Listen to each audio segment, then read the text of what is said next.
to another exciting edition of Hidden in the Universal Vault. I'm Ron, your host, and I'm welcoming you to my review. Well, you probably already saw it anyways, but I'm welcoming you to my review, which is a film.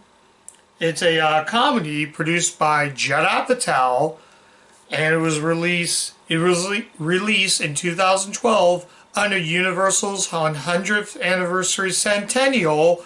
We're taking a look at Jason Segel, Emily Blunt, Rhys Ifans, along with Chris Pratt, and that movie is The 5-Year Engagement. I was kind of moved to watch another Judd Apatow film. I was kind of on a Judd Apatow kick lately by covering a few of his films for the studio. Apatow seems to like to make movies from Universal, and that's why I'm covering it.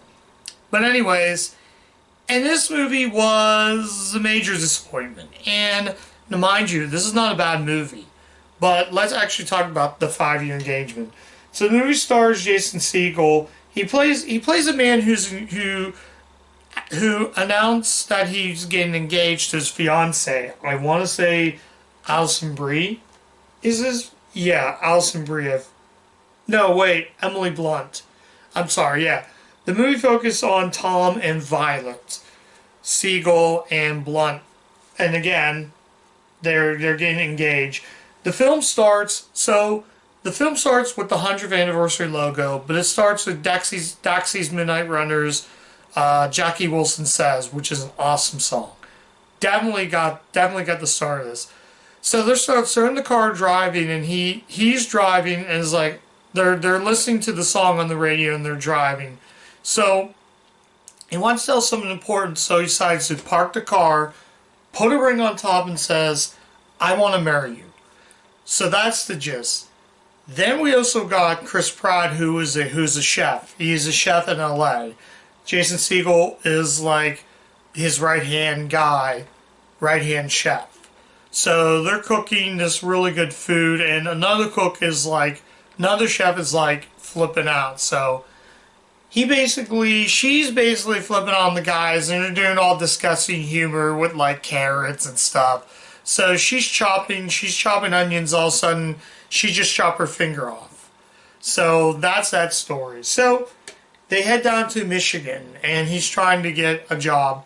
The movie also has, in addition to that cast, we also got Rhys Ifans, Kevin Hart, and Mandy Kalinga from The Office, from Office fame. So, Rhys Ifans is like a professor at the University of Michigan. I think they shot in Michigan. They must have shot this movie entirely in Michigan. So, that's that story. So, he's this sort of like, Rhys Ifans is sort of, I think I'm pronouncing that name. I'm probably pronouncing that name wrong. I don't know. I only really know him from as the older brother in Little Nicky. That's like the only thing I really know the guy. And he was in a previous film for the studio, and that was Notting Hill, 1999. So, yeah, he's a professor. It's okay. It's fine. The biggest problem is I didn't really laugh at this film. Now, Apatow did produce this, so how's it very Judd Apatow? There were some scenes that made me laugh, like Chris Pratt, eventually his wife has a baby girl. She gets older, and there's a scene where she's like next to a crossbow. It says, "I'm Pocahontas." Just literally shoots a crossbow, and the crossbow lands at her leg. So they yank it off, and you can literally see you can see like the wound on the leg, and it's like, oh, I'm like, that's terrible. I did not laugh. I felt that one was just painfully uncomfortable. Yeah, the biggest problem again, now I covered This Is 40, and I thought that movie was extremely funny. I thought that movie was just a hoot. This movie had funny moments, but mostly gross out humor. This is actually the same man who directed Jason Segel and Forgetting Sarah Marshall. So, yeah, that, and I just did not laugh that much. I was sort of disappointed. Now, it had some good moments. Siegel's parents are played by David Paymer and I forget the other woman. Just kind of looking at the. I probably. I don't know her name. So and so, I guess. Yeah. I'm gonna say this right now. I'm not the biggest fan of Emily Blunt. I don't really think she's that good of an actress, in my opinion. Now, I have a few of her. I do own a few of her movies. But yeah, I don't know. Some of Emily Blunt, her acting just kind of feels dry. It's the problem I have with Anne Hathaway and Keanu Reeves. I just don't think she's that funny. She's very beautiful, just don't think she's that funny. And doesn't really drive the movie to be anything better. But mind you, that's that. There is one particular scene. Kevin Hart's also in the movie. He plays sort of like his buddy. He's I think another student there.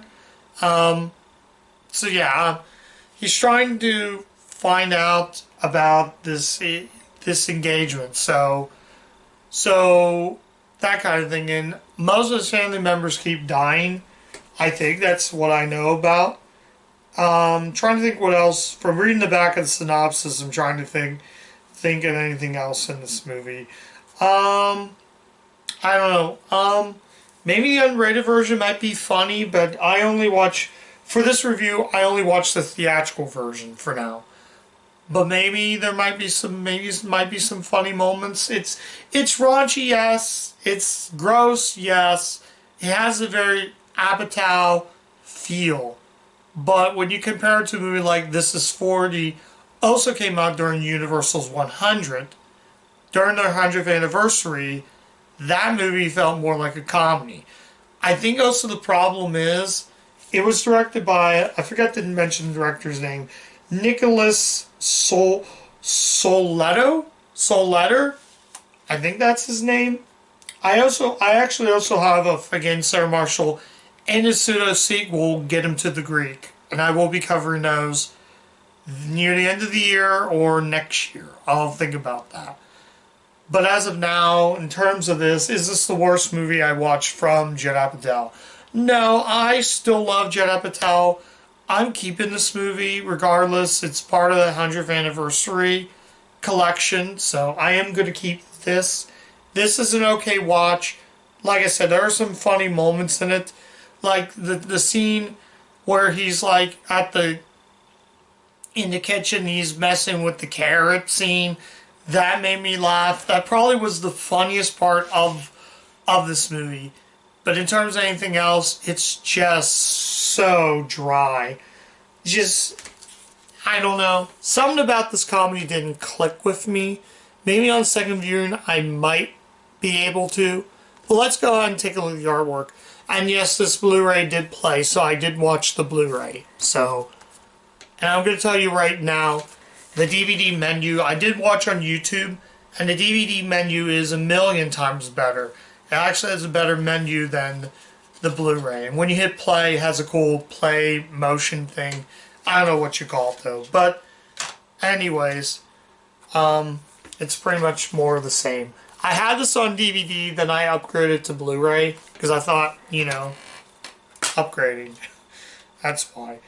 There's literally not much in it though. Although you get a Shop NBC flyer with the digital code in the back. Digital code probably will not work, but yeah, I'm just going to show that off as well. So I don't even use my digital codes anyways.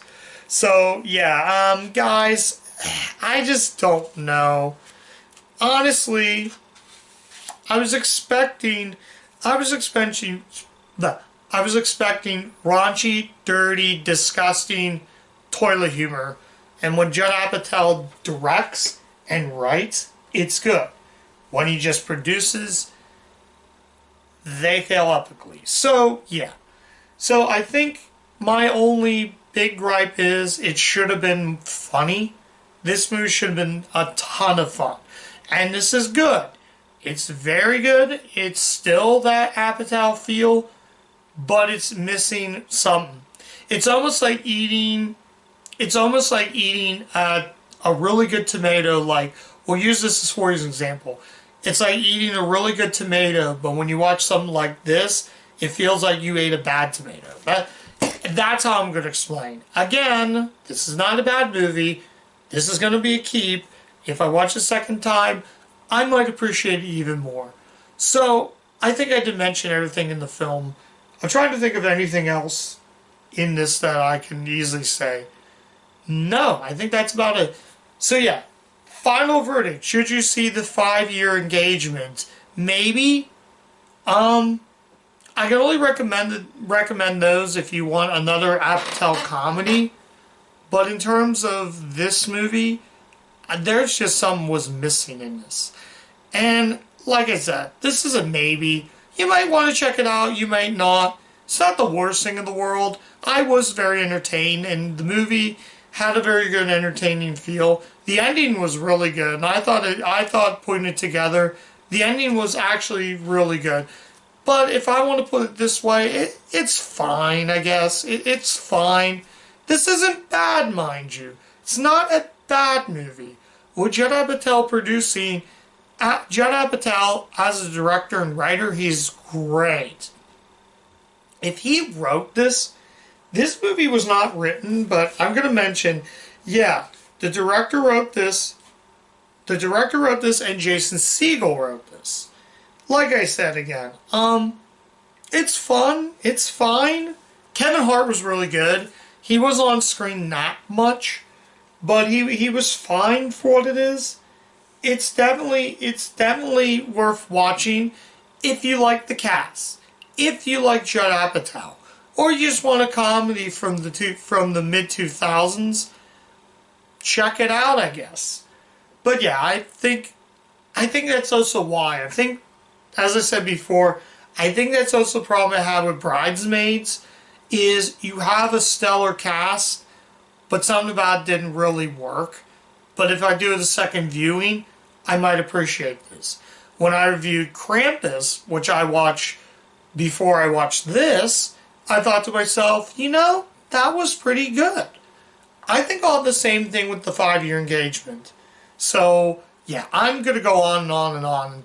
And I'm just going to keep going on and ramble. But I'm going to stop there. So, yeah. Thank you guys so much for watching my review of the 5-year engagement. If you do like the content I put on the channel, make sure you stop by, click like, subscribe, click the bell. Let me know what you guys think of the 5-year engagement. Maybe I missed something. If I missed something in it and said, oh, this is a great comedy, you're just bashing on it because you only like Universal for their 100th anniversary. No, it's not that. There's been some bad Universal movies I covered on the channel. This is not that bad. If you want to see bad, go watch those reviews. So I'm going to stop there. So I'm going to say a goodbye and a good night. And as always, keep watching those Universal movies, and I'll catch you guys next time. Bye.